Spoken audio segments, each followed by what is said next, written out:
update on all of my fry today. That's all the baby fish.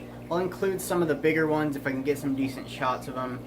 Those being like the electric blue car and the rainbow fish. But today we're going to focus on the small fish, and I'll sneak in some other stuff in there too. So anyways, stay tuned. Alright, so right here we have... Oh, it's going to run away.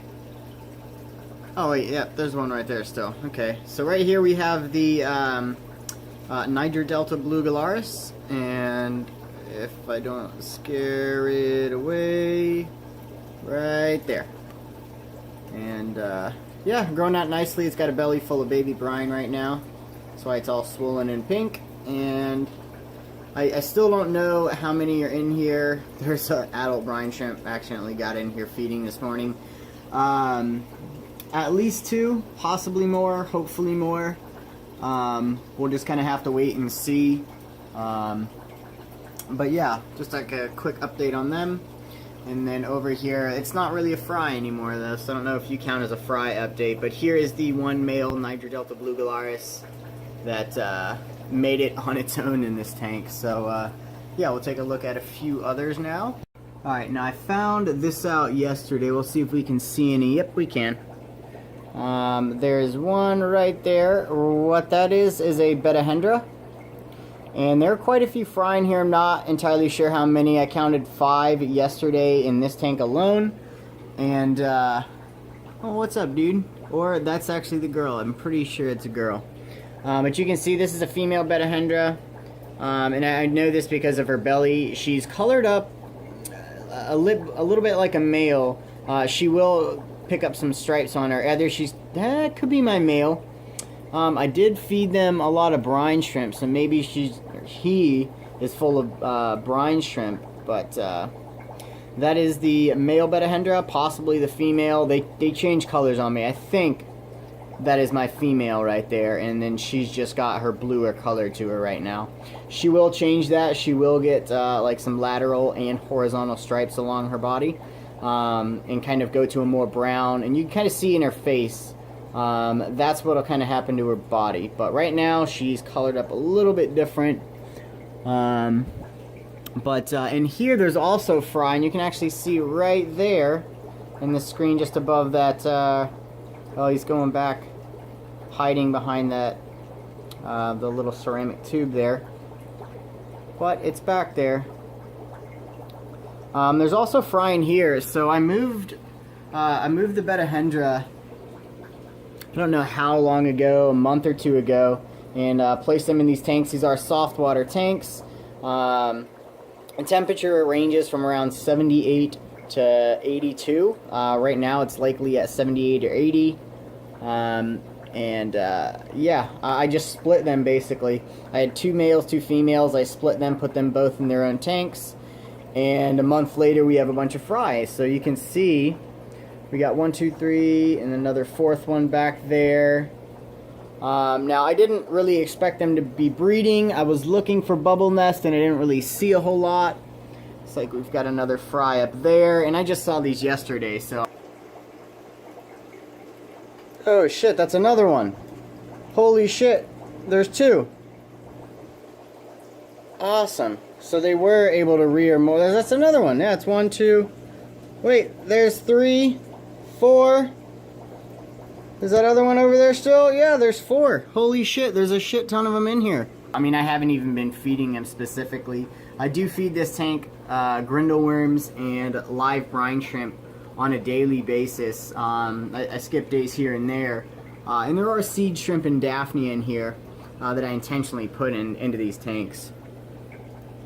Let's see, is that still my female? That's gotta be my female. She's so full of eggs.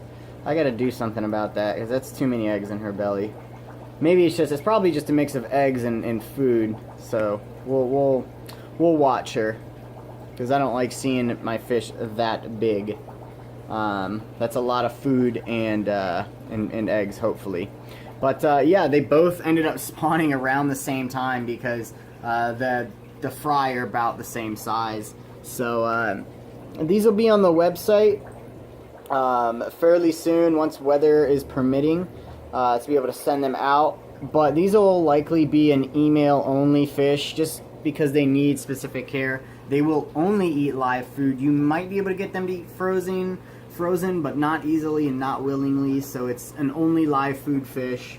And they do need some soft water. You can't just throw them in a hard city tap water. It is not going to go over too well. And maybe it actually will. I haven't tried it, but definitely not a beginner fish by any means. So that's why we'll, have to communicate before I send any of these out to anyone. But yeah, they're definitely doing well. It just kind of goes to show you what having, a lot of leaf litter and plants can do in a well-established tank. Because I didn't have any food for them when they were fry. We're talking, day-old fry. They likely just grazed on microbacteria on the leaves, and were able to scavenge whatever food they could. Like detritus worms. And other sorts of small micro-invertebrates. But, yeah, anyways, we'll take a look at some other fry. Alright, now these are about to not be able to be called fry by me anymore due to their size, but these are the purple spotted gudgeon. They're growing out nicely. Starting to feed them more live food because they're getting big enough to handle grindle worms and live adult brine shrimp. Been a bit lazy. I haven't been hatching my live my live baby brine shrimp, which I am starting to do again because I've got a little bit more fry than I previously had, but they're doing good. There's a lot of them in there. There's probably close to 100 or so, and you can just kind of see they're basically everywhere. So yeah, there's a lot in there. There's definitely gonna be enough to go around. But, I'll show you what I'm talking about for my live food real quick. This is my live food setup. We have baby brine shrimp hatching out here. This will be ready tomorrow. This will be ready this evening. Microworms here, and these are on the website. I have a little bit of red wrigglers in there, and I also have a large container out back. Over here, yep, there's a fry right there. So let's see if we can't zoom in. So middle of the screen, that is another killifish. That is the Chestedi low. Well, actually, I'll show you the adult because some of you might not really be aware. That's the male, and you're looking through a bunch of algae. Come on up here, bud. Come on up here. Come on. But they get a little bit bigger than the Niger Delta, and they basically stay all red and blue, but they still get a very nice finnage.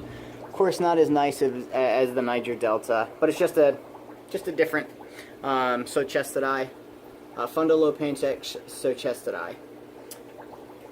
There's kind of the side view. But yeah, so I got a spawn off of them, and I've only been able to see like one or two. There's one right there. Okay, 1, 2, 3, 4. I can see 4. I don't know if you guys can see them all, but yeah, there's 2. 1, 2, 3, 4. So I see 4 in there. And they're just getting fed a mix of microworms, vinegar eels, and I started feeding a little bit of baby brine today as well. So, and this is just their little, soft water station, a little bit of a sponge filter, a catappa leaf, and some plants. They'll be going up to like a 5-gallon here pretty soon, once I can manage to pick them up. But anyways, back to the food. Here are the grindle worm cultures that I do. You can see there's quite a few in there right now. So that's one of them, and this is the new one that's getting started. There's really none in there. And then these are the live baby brine, or excuse me, live adult brine shrimp that you see me feed in a lot of my videos, like in the intros and outros. And basically that is just water filled with salt, Epsom salts, and a little bit of baking soda. And then I feed them daily with some powdered spirulina, aeration, and 24/7 light. And yeah, they just slowly grow and develop, and I think they may have even been breeding in here successfully, because occasionally I go through really big booms of them where I get a lot of young and adults right now. So there's a lot in there, and I have not added any extra eggs. I just don't know the life cycle and how they actually reproduce. I do get lots of extra floating eggs from time to time, so I think they may be reproducing successfully in there. I'm not sure yet. But yeah, that's kind of like the food culture area. Of course, we've got some vinegar eels going as well. And yeah, we'll take a look at something else. Alright, if we sit here long enough, we might see fry. I'm not sure. But since this is like a fry update, yeah, there's one little fry back there. There's quite a few. But you'll always, you're always going to have fry if you have like a good healthy colony of multis going. So again, these are Neolamprologus multifasciatus, the dwarf Tanganyikan shell dweller, and a lot of them in here, a lot of juveniles, really good sellable size, about 1.5 inches long to 1 inch long, and fry back there. So they're doing good. They're happy, they're healthy. There's a cherry shrimp. That is a nice looking male too. And that was a coal. I coaled that guy because I thought he wouldn't be dark enough, and he ended up darkening. So yeah. And then for the final fry tank, sorry, I'm getting distracted. Northern purple spotted gudgeon adults.